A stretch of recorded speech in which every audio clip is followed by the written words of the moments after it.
goodness, Austin Reaves. Austin Reaves back! The primal yell. There he is. He's been in the league for 3 years. You know him. You love him. Coming off a championship weekend in Las Vegas. Austin Reaves, first of all, I know you're still like a little bit under the weather and that this was your flu game. And LeBron did put it to the press and everyone that was within hearing. Better flu game, MJ or Austin Reaves? Where are we on this? Oh, boy. Everybody takes Bron a little too serious. I love it. I just think being even in the conversation is kind of funny to me. But because you were ill, were you able to, I mean, it's Las Vegas. Did you celebrate? Did you say, I'll deal with it next week? Like, what'd we do here? No, right after the game, I went straight to the hotel, went and got in bed. My family stopped by for like 15 minutes, but I was struggling. Man. Damn. So we giving the edge to MJ, because MJ would have went right back out. What a bummer. Fair enough. What a bummer. Austin, there's been a lot of talk about whether there should be a banner raised for this in-season tournament championship. Would you guys, what do you say? Would you raise a banner at Crypto.com Arena?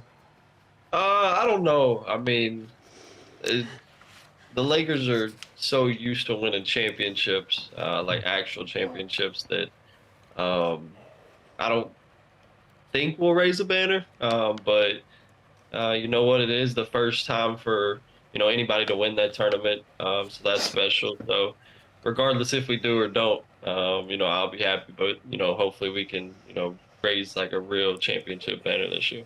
You got to tell me, for you guys group and having the star power that you guys have, what was you guys' incentive? Was it the $500K, or did you guys just want to go out and say, we want to win this thing? What was you guys' incentive? I think it was a little bit of everything, and I think that what Bron said after the game was real when he said that being records will be broke, all that. But being the first to do something, that'll never be broke. That's something that'll stand forever. So I think that was really the main thing because, to be honest, it was $500K to, Bron. He's got all that money. So I think it was really just being the first to do something like that. I think the visual was kind of fun. It was fun as a fan to watch a basketball game where you knew that like there was an actual money amount on the line and it was for everybody. Like that just felt different, I think, for us watching. I loved afterwards when LeBron was like, the young guys were, hey, when do you think we'll get our money? By the way, great question. I'd want to know the answer too. Like, did they get any of it to celebrate in Vegas with? Because Lou said none of that's leaving Vegas if it was him. I'd have left all mine in Vegas. Yeah, I'm going home with nothing. That's funny. Honestly, I still don't know the answer to that question.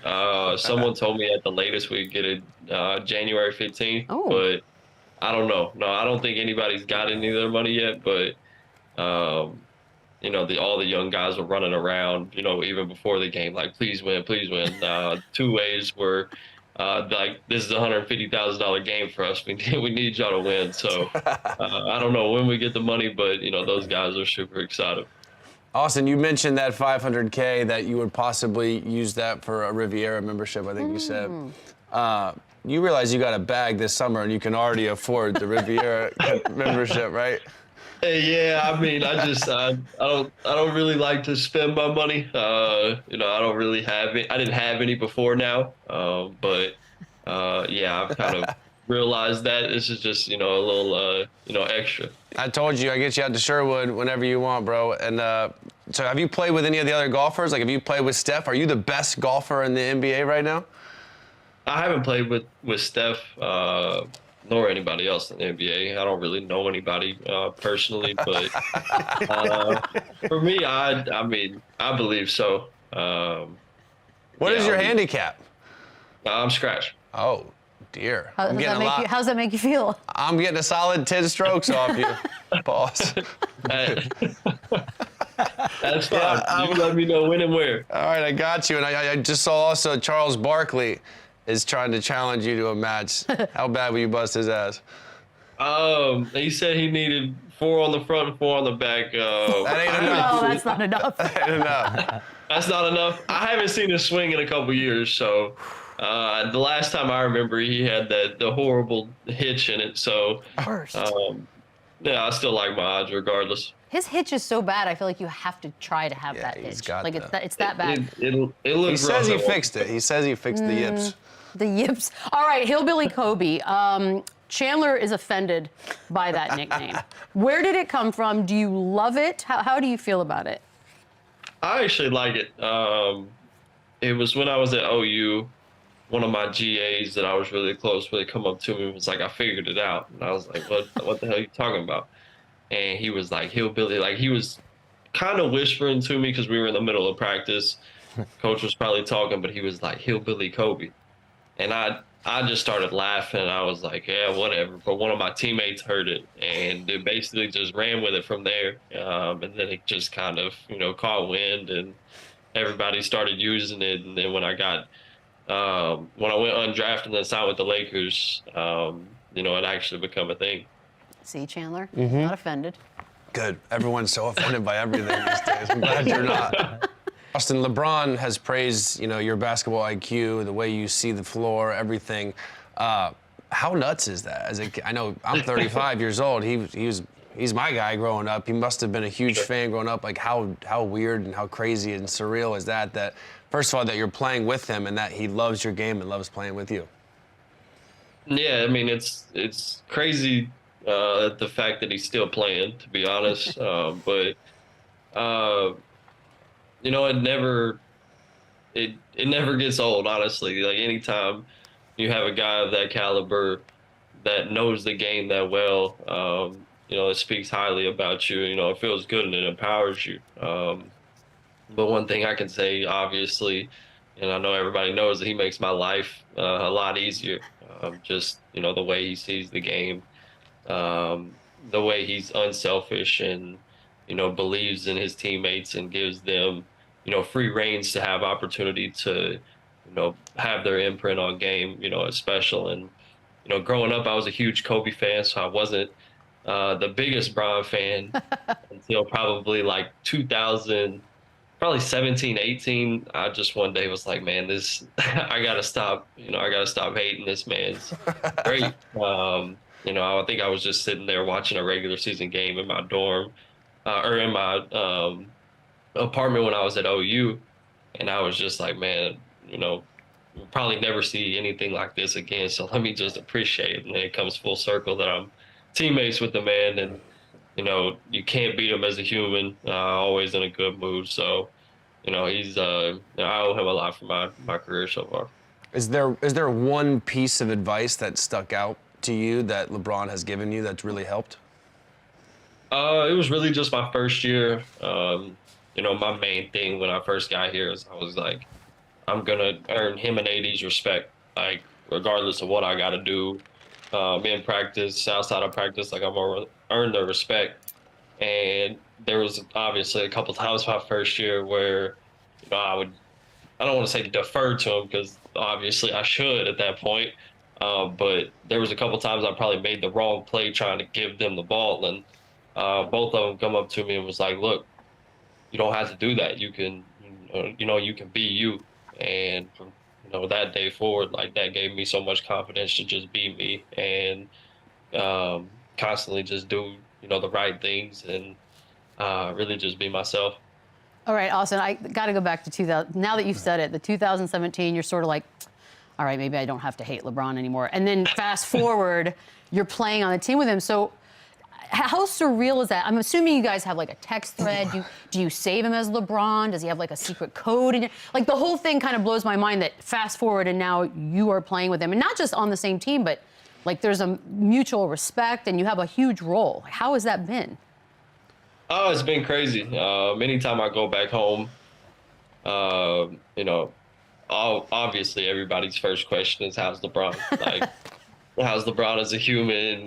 Does he treat you good? Just because, he's, there's such a big superstar that regular people don't understand that he's just a normal person. He acts like he's about 18 years old. He's always joking, laughing, having a good time. So it is surreal, especially when I go back home and people put it in perspective of, who he actually is. Like, obviously I know, but I spend so much time with him that, to me, he's kind of just another human. And that's crazy to say just because, 5, 6 years ago, I was thinking the same way that everybody else was thinking. So, shout out to him because, if anybody could be, standoffish or, a little bit different, just because, their stature is so good, it could be him. But he's not, he's just a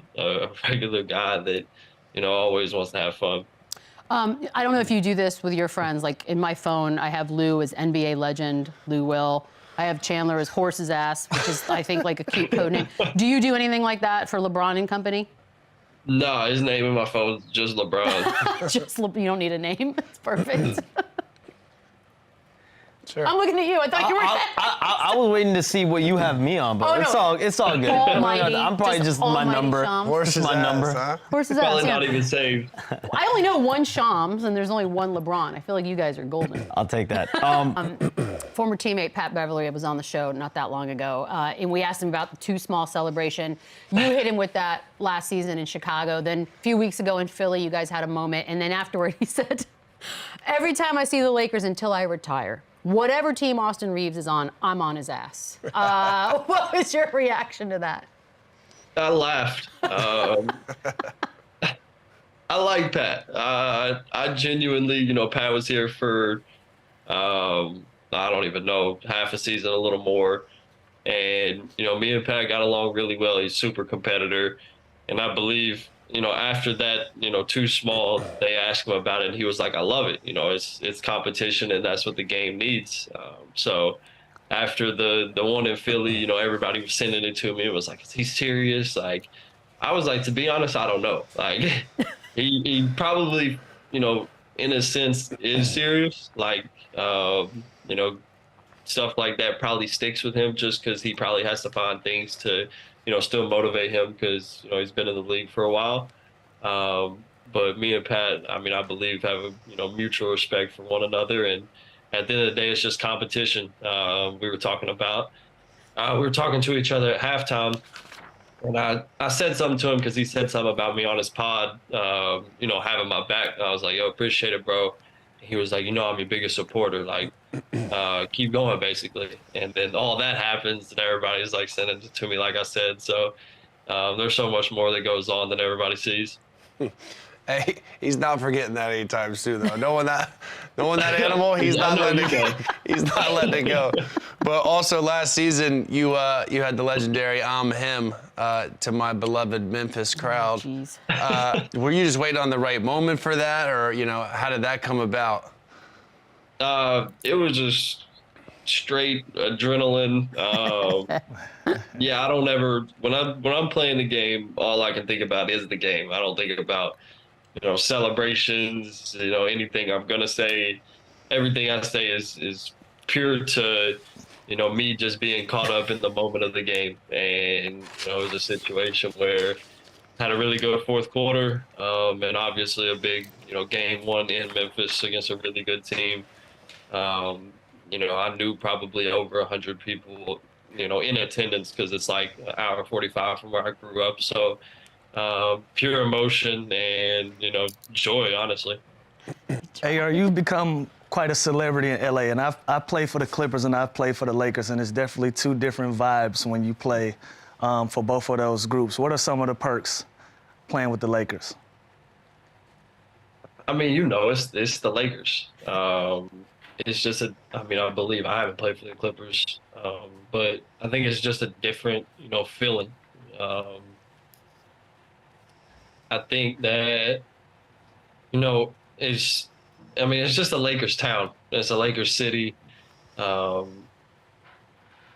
If you play for the Lakers, regardless, big dog Bron, or you can go down the list. I believe everybody's gonna know you wherever you go.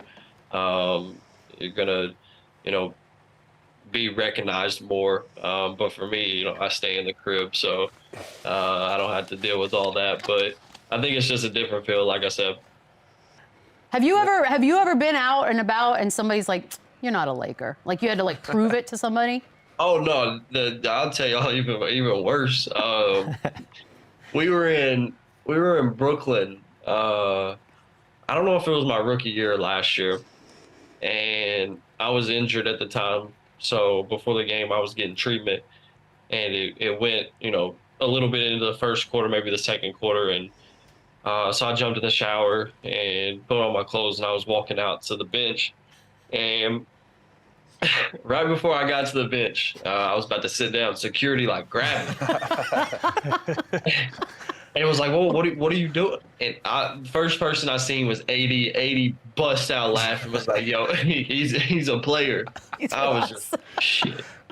So I've gotten that a couple times. My rookie year going into crypto, you go down or Staples, you go down the ramp.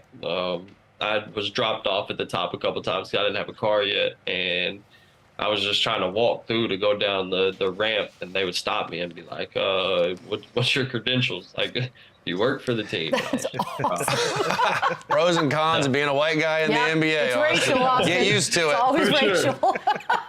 For sure. Dude, this has been awesome. We appreciate the time. I know you're probably exhausted. Go back to sleep, Sudafed, all that good stuff.